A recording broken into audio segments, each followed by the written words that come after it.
2 dekada nang hinahanap ni Annabel ang kanyang ama. Kung hindi pa nagka-lockdown, hindi pa siya magkakaroon ng tsansa at bagong lead.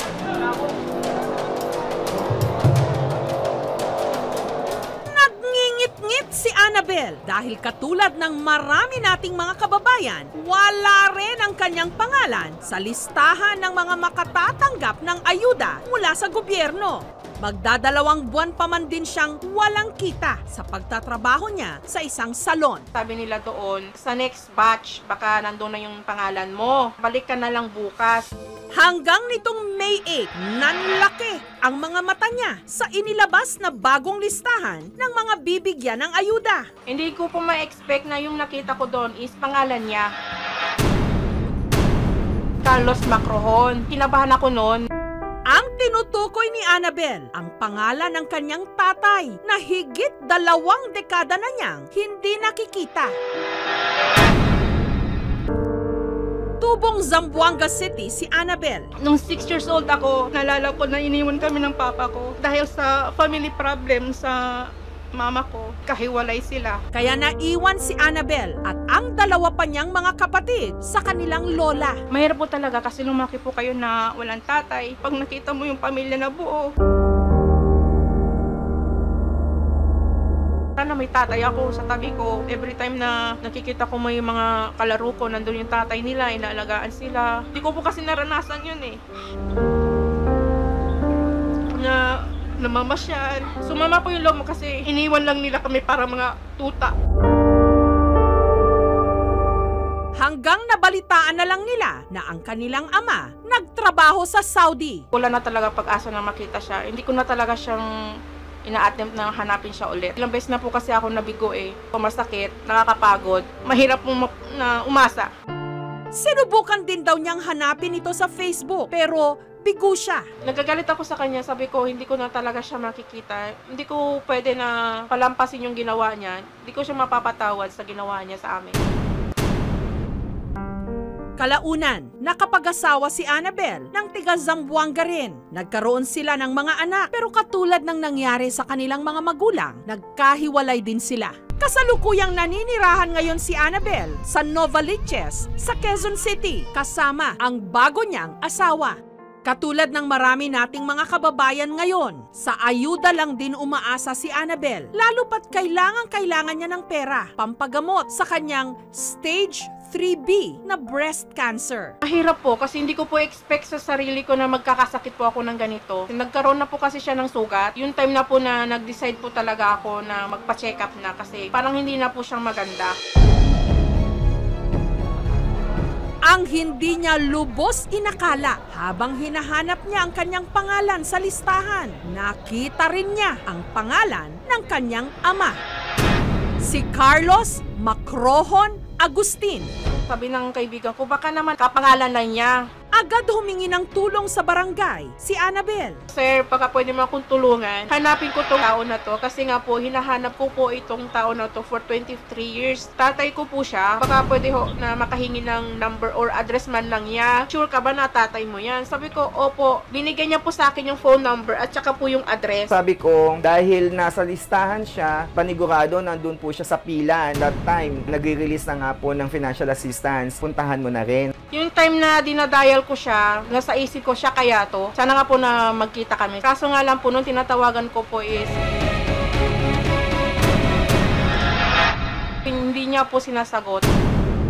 Ang Carlos Macrohon Agustin kaya na nasa listahan ng mga tatanggap ng ayuda, ang ama na mahigit 2 dekada nang hinahanap ni Annabel.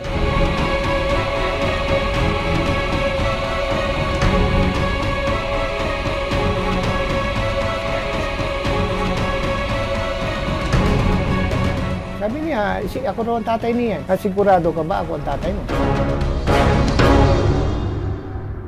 Sa listahan ng mga tatanggap ng ayuda, may nakita si Annabel na pamilyar na pangalan. Carlos Macrohon Agustin, pangalan ng ama na mahigit 2 dekada na niyang hindi nakikita. Ito nga kaya siya o kapangalan lang.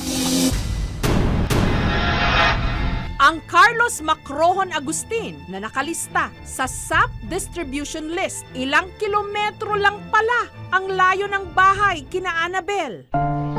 Si Tatay Carlos, 70 anyos na ngayon, isang truck driver. 10 taon na raw ang nakalilipas mula nung nanirahan siya dito sa Novaliches.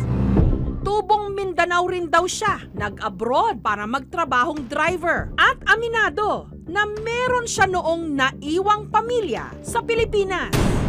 Kahit na pinopokus mo yung trabaho mo, sa 4 na parte, mayroon ka pa isang parte nag-iisip mo yung pamilya mo.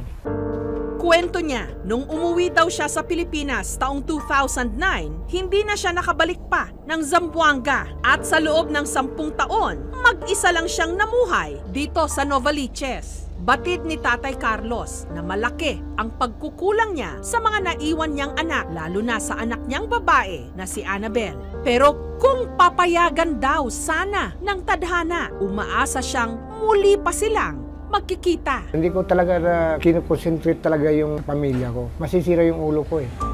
Samantala, si Annabel, nung nakita ang pangalan ng kanyang ama sa listahan ng mga tatanggap ng ayuda, Nawala po yung galit ko sa kanya. Na-excite po ako na at least kahit paano ngayon na makita ko siya. Sa tagal ng panahon na hindi ko siya nakita na dito lang pala siya sa Novaliches. habang nag-aabang sa pila para sa ayuda, nilapitan na ni Annabel si Tatay Carlos.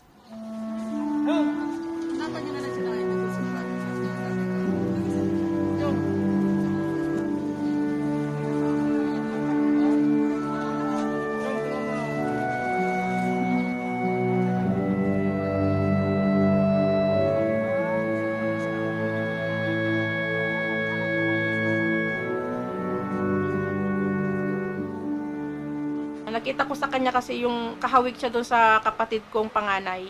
Hindi ko talaga siya ma-expect na, sabi ko at least nakita ko na siya ngayon. Sabi ko sa awa ng Diyos, nakita ko na rin. Kaya kahit hindi mahanap ni Annabel ang sarili niyang pangalan sa listahan, pakiramdam niya para na rin siyang tumama sa loto. At dahil nasa iisang barangay lang pala sila, parehong nakatira, hindi nila ay nakala na makailang beses na rin palang nag-cruise ang kanilang mga landas. Nakita ko na siya once nung nakasakay ako sa papuntang trabaho. Pero hindi ko expect na siya yon kasi nga nagbago yung mukha niya, nangitim siya, and then syempre di ba pag tumatanda, yung mukha nag-iiba na. Ngayon, madalas na raw dumadalaw si Tatay Carlos kay Annabel para bang pinupunan ang mga taon na nagkulang. Ngayon nagkita na tayo, sana huwag na siya umalis kasi nga matanda na siya. Kasi mahirap na pag, pag nakasakit siya, wala siyang kasama. Pagkatapos itong lockdown, babawi na lang ko sa mga apo ko.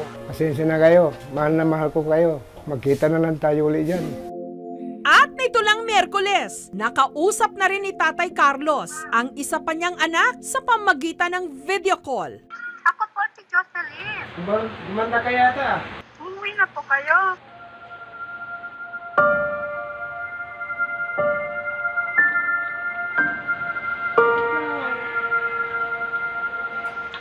Nagmimalaman ka mo dito.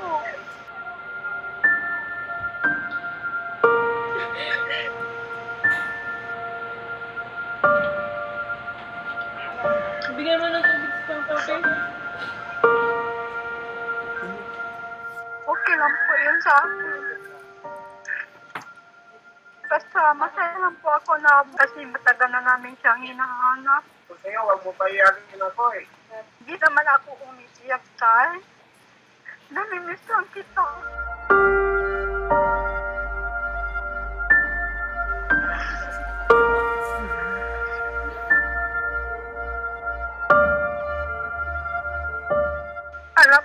Alam mo ba, Patay? Sabit na kita magkita ulit. Tay, kahit iniwan niyo kami, hindi pa rin nawawala yung pagmamahal ko sa'yo. Buti pa siguro magtawa ka na lang. Para hindi ka na umiyak. Ngayon po na nakita na namin siya, sana huwag na po siya umalis. Huwag na po siyang lumayo. Baka maisipan na naman niya, iwan na naman kami. Mas malaki ba yata sa mundo eh. Ang pamahal ko sa kanila eh. Hanggang buhay tayo, may pag-asa pa. Thank you. Kaya pala ba yung kunta kong papa?